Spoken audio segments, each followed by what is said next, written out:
You've probably heard the phrase, software is eating the world. But we're not just going to talk about some catchy slogan today. No, we're going to get inside the head of the guy who wrote it, Marc Andreessen. And this isn't just a story about some investor, it's the story of how a single, powerful idea, an idea born from a moment of just deep betrayal, became the blueprint for dismantling the old world, one line of code at a time. Let's get into it. This right here is the key to understanding literally everything that follows. It's not just a business strategy, it's a declaration of war on the status quo. It's the core idea that real, lasting power isn't in owning the buildings or the factories. It's in owning the logic that makes all of that stuff obsolete.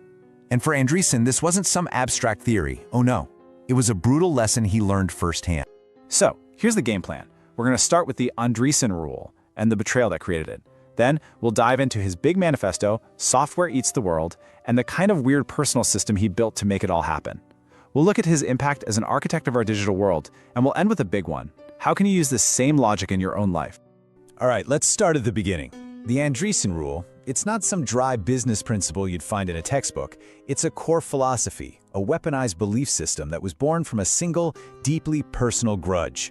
And it all kicked off, of all places, in a little cafe. I want you to just picture this. You're 22 years old. You and your buddies have just spent the last year working like maniacs to build Mosaic, the world's first popular web browser. And this isn't just some app. This is the key that unlocked the internet for millions of people. It turned the web from this text-based thing for academics into a visual, clickable universe for everybody. Then, over breakfast, someone tells you, it's not yours anymore. The university you built it for? They own it. All of it. You're out. That was the exact moment Andreessen decided he would never, ever again work for the people who own the buildings. He would become the person who made those buildings irrelevant. So that experience became the foundation for this idea we can call digital displacement. It's this core belief that software is the ultimate predator in the economic food chain. It doesn't just compete with physical stuff like factories and stores. It's designed to literally consume them, to make them obsolete. And this wasn't just about getting revenge, it was about building a whole new system based on a fundamental truth he had just discovered. The people who write the code, they hold the ultimate power. So where did this radical worldview even come from? Well, it wasn't born in some Palo Alto boardroom. It was forged in the quiet isolation of rural Wisconsin and hardened by institutional betrayal. He was an outsider from the very start, long before he ever set foot in Silicon Valley. Yeah, long before he was a venture capital titan, he was just a kid in what he called the Wisconsin sticks, living in a world that felt agonizingly slow. I mean, here, the bandwidth of information was measured by how long it took to get a book from the library or for a magazine to show up in the mail. The physical world felt like a prison. He taught himself to code at 12, not just as a hobby, but as an escape, a desperate search for a way out of a sluggish world that just couldn't keep up with his own mind. And then came the ultimate insult. While working at the university's supercomputing center, the NCSA, he was literally building the future of human communication, the Mosaic browser. And for this world-changing work, what was he earning? Get this, less than $7 an hour. The institution was getting a multi-billion-dollar invention, the key to the next economic era, for less than you'd make at a part-time retail job. It's just wild.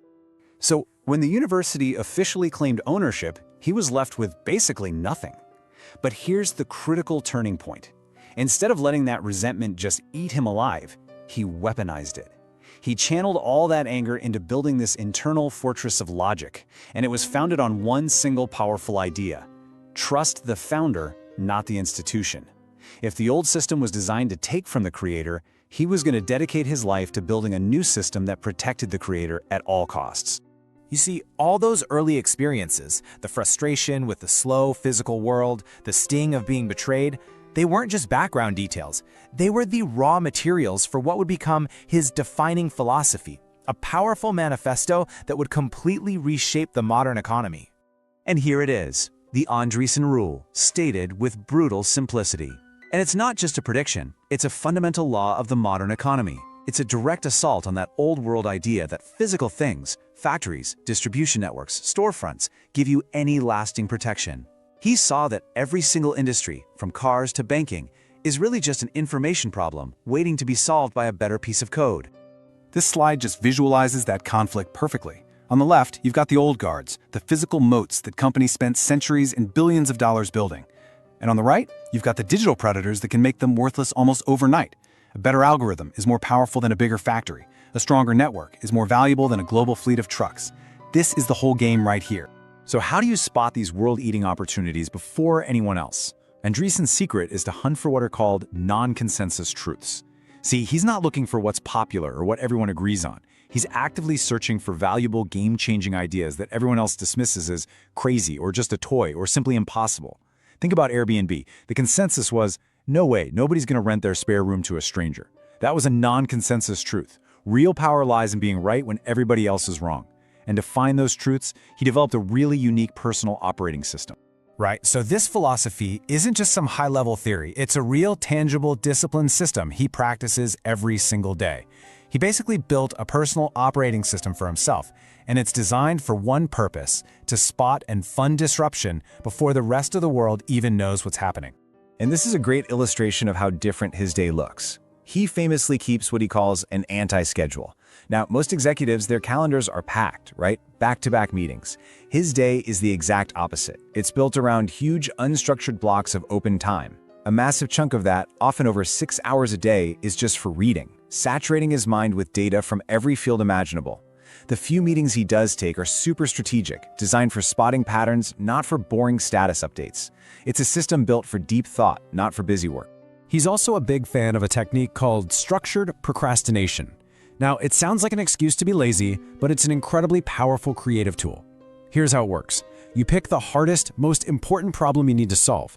Then, you deliberately put it aside and you work on smaller, easier, but still productive tasks, like answering emails. This keeps your conscious mind busy, which lets your subconscious just chew on the big problem in the background. And the breakthrough? It often comes when you least expect it. It's like weaponizing your brain's downtime. This chart just puts it all in sharp contrast. The traditional system is all about control and efficiency. A fixed calendar, to-do lists that just track what you plan to do, and filtering information to avoid overload. Andreessen's system is the total opposite. It's about discovery and insight. An anti-schedule for thinking, anti-to-do lists that only track what you actually got done, and deliberate information saturation to find those hidden connections. And most importantly, the traditional system is designed to protect the process. His system is designed to protect the founder's vision, no matter how crazy it seems. So what's the payoff for all this? For this radical philosophy and this kind of weird personal system? Well, it's nothing less than the complete transformation of venture capital and really the entire modern tech economy. This is where it all comes together. I mean, just look at this trajectory. In 1994, he's a 22-year-old unemployed grad with a grudge and a one-way ticket to California.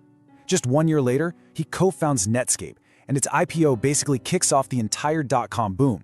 Fast forward to 2009, he co-founds Andreessen Horowitz, or A16Z, and completely redefines the VC industry with his founder-first philosophy. He didn't just get lucky, he proved his system works, again and again. This simple chart basically visualizes his entire thesis in action. He proved that a small team with a brilliant piece of software, think about early Instagram with its 13 employees, could create more economic value and do it way faster than a century-old giant like Kodak with billions in physical assets and tens of thousands of employees. This software shift is maybe the single biggest economic story of our lifetime, and Andreessen didn't just predict it, he actively engineered it. Ultimately, this is his real legacy. He completely destroyed that deeply ingrained myth that physical stuff means safety and security. He forced every company on the planet, from car makers to banks, to face a terrifying new reality. You are either a software company now, or you're about to become a casualty of one. And that, right there, brings this whole story from his world directly into yours.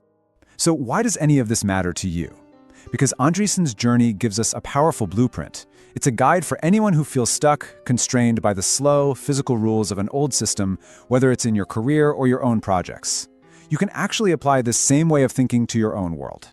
So here's the blueprint for you. First, start seeing the software, the underlying logic, the rules, the flow of information inside every problem you face.